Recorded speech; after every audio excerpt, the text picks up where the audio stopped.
paano naman po ninyo ginagawa na mag-inspire na inclusion na tema ng International Women's Day ngayong taon?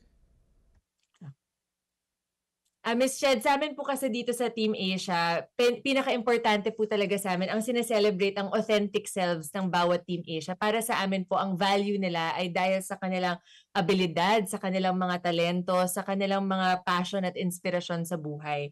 Para sa amin po talaga, wala po kaming kinikilalang gender. Kasi ikaw po ay sineselebrate as your authentic self.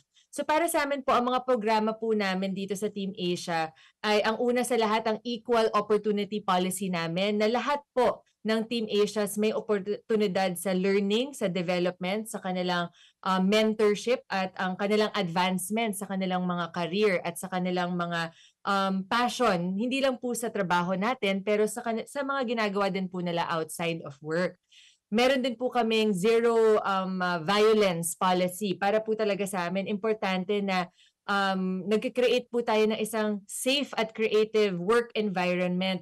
Dahil para sa amin, kung meron po tayong safe environment, makakagawa po kayo ng kahit anong gusto nyong magawa o marating dahil po ito pong environment ay nagsusuporta sa iyo at hindi mo naiisip na ikaw ay may bias against you or something. Ayaw po talaga namin yon. At pinaka-importante po sa amin, Ched, ay ang aming mga overall wellness programs. Kasi para sa amin, kung inalagaan po natin ang ating health, and that is both our physical and mental health, naalagaan po din natin ang ating career at ang mga advancement na gusto natin gawin sa ating professional life.